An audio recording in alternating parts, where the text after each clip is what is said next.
बेटा जरा देख के बताना मेरे खाते में पैसे आ गए क्या।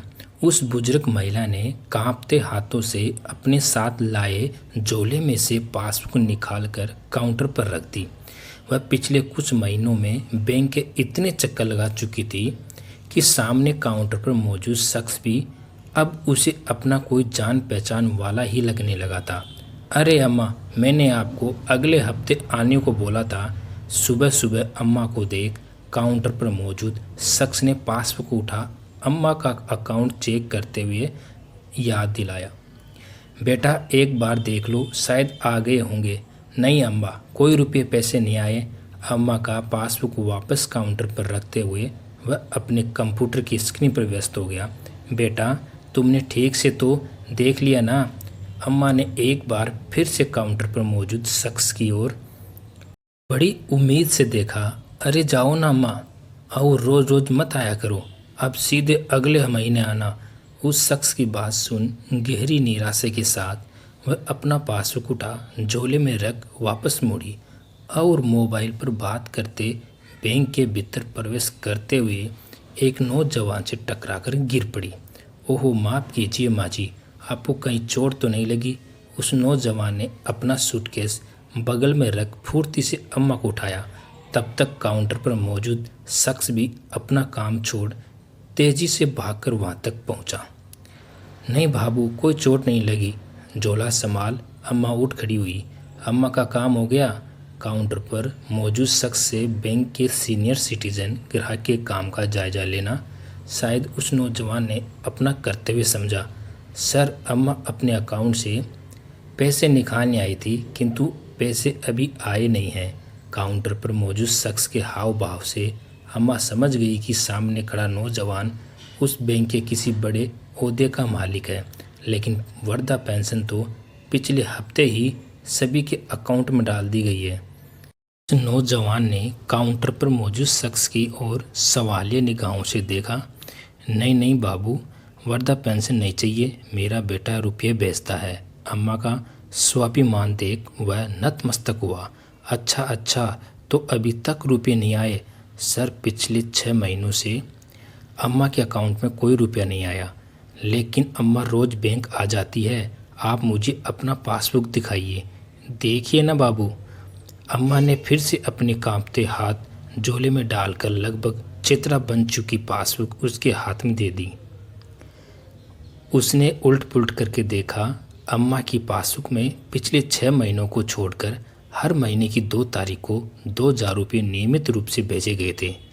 अब आपका बेटा रुपये नहीं भेजता तो आप वृद्धा पेंशन के लिए आवेदन क्यों नहीं देती?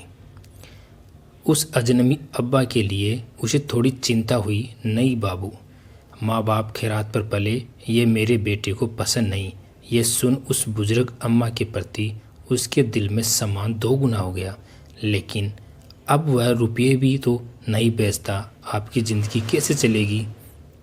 ज़िंदगी तो चल रही है बाबू, लेकिन एक ही गम है कि अब उससे बात नहीं हो पाती और ना ही उसका कोई हालचाल मिल पाता।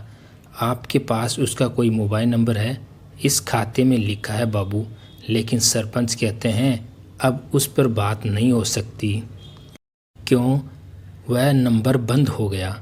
अच्छा, आप यहीं बैठिए, मैं देखता हूँ। वह अम्बा का पासबुक लिए अपने केबिन के भीतर चला गया। मुश्किल हालात में भी अम्मा में मौजूद स्वाभिमान से प्रभावित होकर उस स्वाभिमान को जस का तस बरकरार रखने के लिए अपनी अच्छी खासी तनख्वाह में से हर महीने 2,000 रुपये अम्मा के अकाउंट में डालना उसके लिए कोई बड़ी बात नहीं थी। थोड़ी देर बाद वह बाहर आकर बेचैनी से इंतज़ार करती अम्मा से बोला, अम्मा, आपके बेटे की नौकरी छूट गई थी, इसलिए वह आपको इतने दिनों तक रुपये नहीं भेज पाया, लेकिन अब उसे नौकरी मिल गई है। अगले महीने से वह आपको रुपये ज़रूर भेजेगा। बाबू, उसे मना कर दीजिए, रुपये ना भेजे। बस पहले की तरह कभी कभी सरपंच के मोबाइल पर फ़ोन कर अपना हाल चाल मुझे बता दिया करे। अम्मा के चेहरे की निराशा थोड़ी कम हो गई और यह देख उसे खुशी हुई। जी ठीक है अम्मा, आप मुझे सरपंच का नंबर दे दीजिए। मेरे बेटे के पास सरपंच का नंबर है बाबू। अम्मा की बात सुन वह कुछ सोचकर चुप हो गया और पासबुक अम्मा को वापस कर अपने केबिन की ओर वापस मुड़ा। बाबू, आप मेरा एक काम कर दोगे? अम्मा ने उसे रोकते हुए पूछा। जी हाँ, कहिए। बाहर मेरा आदमी बैठा है, आप एक बार उसे भी कह दो कि आपकी मेरे बेटे से बात हो गई है। अम्मा ने उसके सामने हाथ जोड़े। हाँ, लेकिन ये बात तो आप भी कह सकती हैं। वह मेरी बात पर विश्वास नहीं करेगा क्योंकि वह कहता है कि हमारा बेटा मर चुका है। क्या? उसके पैरों तले मानो जमीन खिसक गई। हाँ बाबू, वह कहता है कि कोई कोरोना वाला राक्षस हमारे बेटे को खा गया। ये कहते कहते अम्मा अपनी पति की झूठी जानकारी के प्रति तैश में आ गई और अब तक अम्मा के प्रति सहानुभूति में झूठ बोलता वह बैंक अधिकारी सच्चाई समझ निःशब्द हो गया। सचमुच कुछ घटनाएं आपको निःशब्द कर देती है। दोस्तों, ये कहानी आपको कैसी लगी हमें कमेंट करके ज़रूर बताइए।